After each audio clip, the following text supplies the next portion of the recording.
Combattants, Excellence Monsieur l'ambassadeur de la Fédération de Russie, Mesdames et Messieurs, Excellence Monsieur le doyen du corps diplomatique, Mesdames et Messieurs les membres du corps diplomatique accrédités au Mali, Mesdames et Messieurs les représentants des organisations internationales, distingués invités, Mesdames et Messieurs. Je souhaite introduire mes propos par des remerciements à l'endroit de Son Excellence Monsieur Igor Gromyko, ambassadeur de la Fédération de Russie à Bamako, pour l'aimable invitation qu'il a bien voulu adresser au gouvernement du Mali à l'occasion de la célébration du jour de la Russie. En cette heureuse circonstance, je voudrais adresser au nom de Son Excellence le général d'armée Assimi Goïta, président de la transition chef de l'État, à Son Excellence M. Vladimir Poutine, président de la Fédération de Russie, et au vaillant peuple de la Russie, mes vœux de progrès et de prospérité croissante. Excellence, Monsieur l'ambassadeur, le 12 juin marque un tournant historique dans la volonté du peuple russe à construire un État moderne et souverain. Cette date témoigne à suffisance que la souveraineté n'est pas un vain mot, mais qu'elle constitue la condition indispensable à la survie d'un pays et à la prospérité d'un peuple. Le Mali, en toute solidarité, soutient les aspirations légitimes à la souveraineté des États. C'est dans cette perspective que nous avons fait le choix de nous appuyer sur nos propres forces pour construire des partenariats sincères, respectueux et équilibrés. Dans cet esprit, la Russie demeure pour le Mali un partenaire stratégique et un ami fidèle. Excellence, Monsieur l'ambassadeur, aujourd'hui encore, la Russie fait face à de nombreux défis géopolitiques, économiques et sécuritaires. Mais fidèle à son histoire, elle affronte ces épreuves avec fermeté, sens profond de la dignité et la conviction de défendre ses intérêts fondamentaux.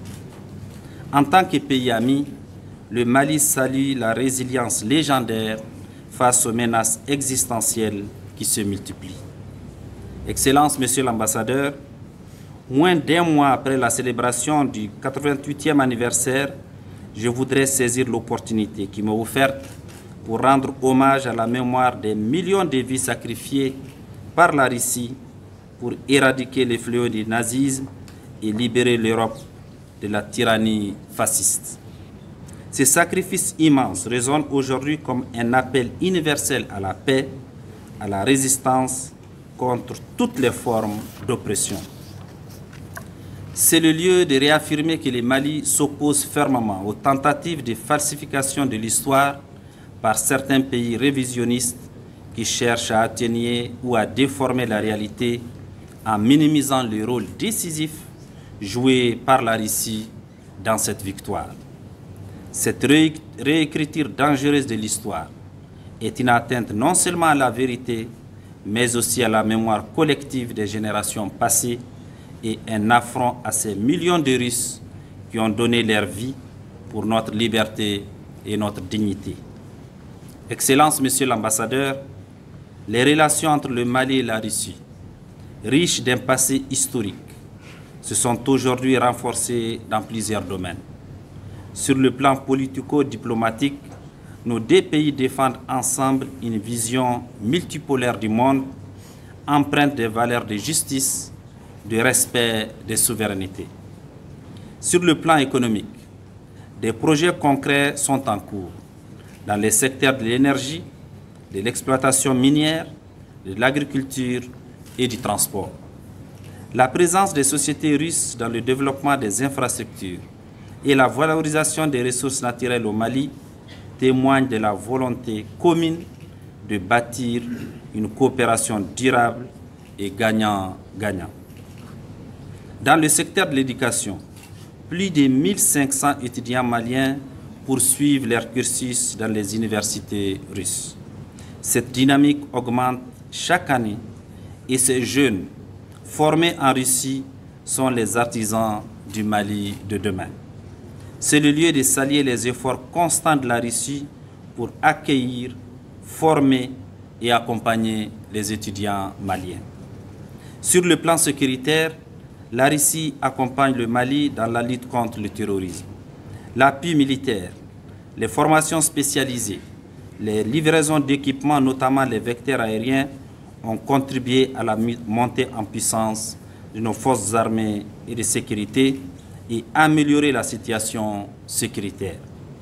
La coopération militaire entre le Mali et la Russie repose sur le respect mutuel, sans ingérence ni tutelle, et vise à renforcer notre capacité à assurer nous-mêmes notre sécurité.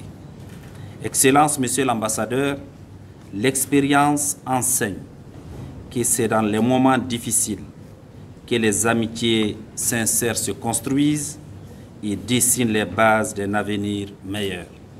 Le Mali, engagé dans un processus de refondation, entend poursuivre et élargir son partenariat stratégique avec la Russie.